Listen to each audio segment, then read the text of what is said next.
Here at Higher Playing Games, I pride myself on trying to find unique and interesting games, or games with a twist that I've never seen before, and Arcade Sundown certainly has that.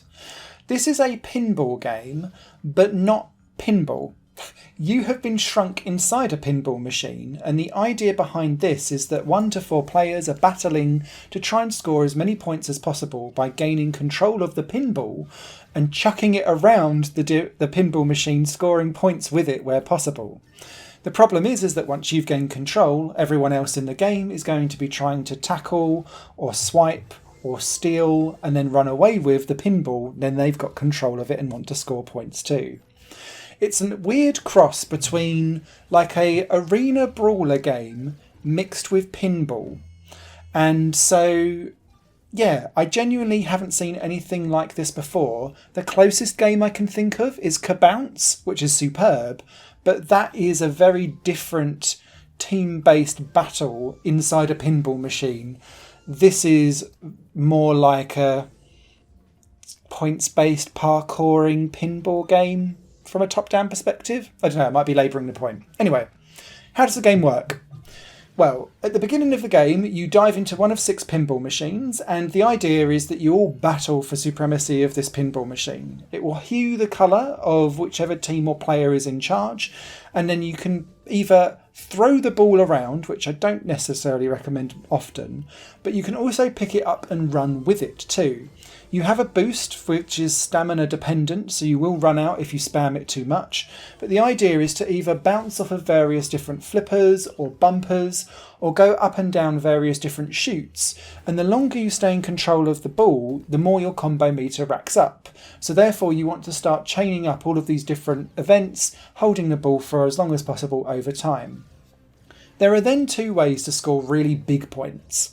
The first is to find the buzzer goal that you've got inside the pinball machine that relates to your colour. And if you're in control and you hit the goal, you will then score a big payout depending on how high the combo meter is.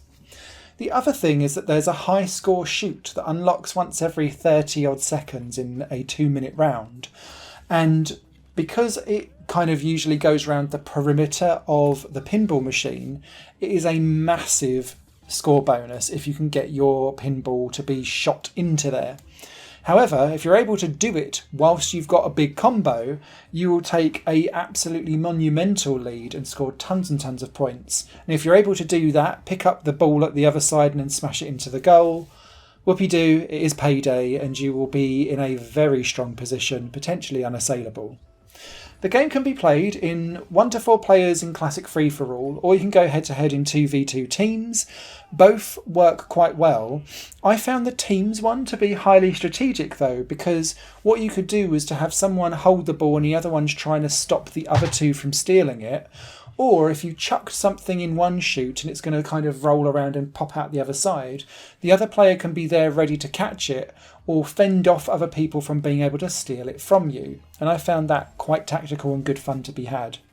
The AI is a little bit wonky when it's trying to help you out in single player mode, but single player mode is largely around either trying to unlock new characters by hitting certain scores on all of the different pinball tables, or it will take you into an online leaderboard mode, which can be in single player or co-op, and it will drop in a new AI person to try and cause you havoc every 30 seconds into the 2-minute round.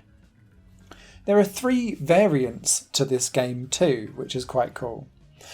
You've got the standard mode, which is called runner mode, which is all well and good. And when you've got that, the ball has legs and it will slowly walk towards the goal of whoever it is who is in control of the game. So if you're trying to bat away everyone else and stop them from stealing the ball will just kind of plod slowly towards the goal. So that could be a good way to try and score some points.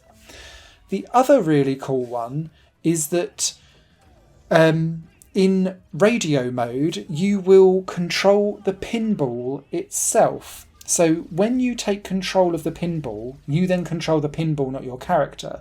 And this is a totally flip side view of it, because then you'll be trying to roll away from everyone else that's trying to steal your ball away from you. And they might be trying to boost, but you might be able to then quickly run down a chute and escape out the other side, that kind of thing. This game is also available for remote Steam play, which works well. I've tested that out and it was good. I haven't tested out the online capability of this game, but it will have it for launch.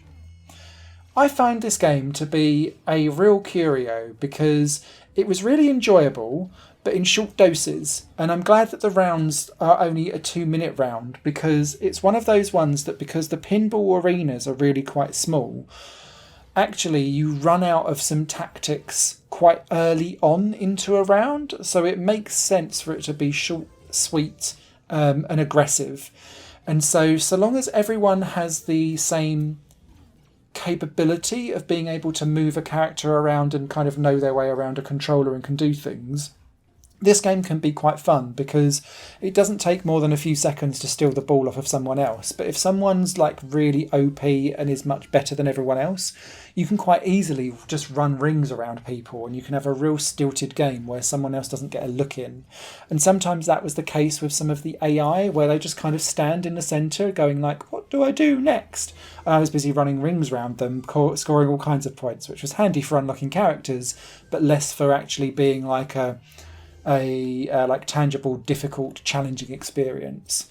This game is designed to be much better played in short, sweet 2v2 matches. I think it's probably the best way to play this. The free-for-all works very well too. And yeah, think of it almost like, I don't know, like an aggressive... It reminds me a little bit maybe of Alpaca All-Stars, where the arenas are so small that you just end up causing chaos because there's too many players in a small space. So everyone just ends up like lampooning everyone, stealing the ball, running a little bit and then getting tackled and like swapped back again. And you have to really be careful to make a break for it and then capitalise on that at the right timing with hopefully the right combo. So yeah, I've never played anything quite like this before. I've not seen anything quite like this before. And hats off to the developer for coming up with something genuinely unique and interesting. There are some definite execution issues, perhaps, around the fact that the pinball arenas are just small and that limits your tactics. But fundamentally, this is an enjoyable local multiplayer game. It's going to be staying on my local multiplayer rotation for games night. And it will be one of those kind of best of threes, then move on to something else type of game, which is sometimes some of the best ones, because it leaves an impression in your mind when you play it short and sweet. Just don't spend hours and hours on end on it. Written review over on higherplayinggames.com. Any comments or questions, leave them down below. Take care. Higher Plane Games is part of the Higher Plane Network, a completely independent media outlet supported by people like you. The goal is to create the best possible content that cultivates a richer indie scene for games as well as music and entertainment. To find out more and to get involved, visit patreon.com/higherplane-network. Your support makes all the difference, and in return you'll gain access to bonus content and downloads.